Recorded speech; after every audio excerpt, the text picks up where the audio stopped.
India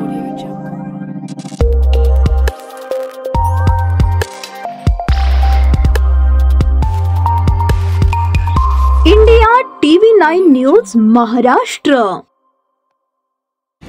हे बघा, मनोज दादांच्या सारख्या प्रामाणिक नेतृत्वानं मला तो GR तपासून घ्यायची जबाबदारी दिली होती। काय याच्यात बघा, काय उणिवा असतील तर सांगा।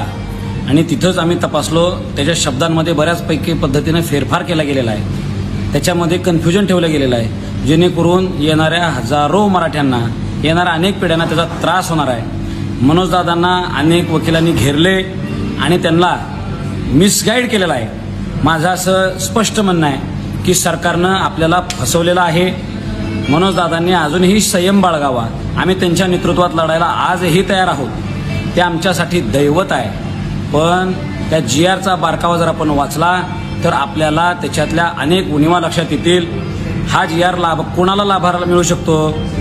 ज्यांच्या नोंदी कुणबी मराठा कुणबी किंवा कुणबी मराठा अशा असतील, अशा लोकांना त्याचा लाभ होईल।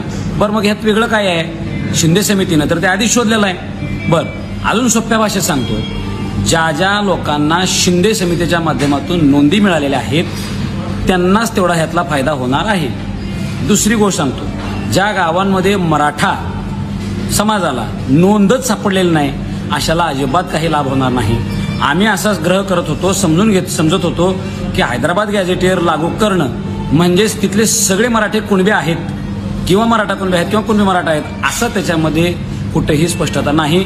आणि हैदराबाद गॅझेटियरच्या बाबतीत अनेक कायदेतज्ञांनी माझ्याशी चर्चा केलेली आहे। ह्या GRला सुद्धा चॅलेंज करता येईल। ह्याच्यातनं मराठ्यांच्या हातात पदरात काही मिळालेलं नाही।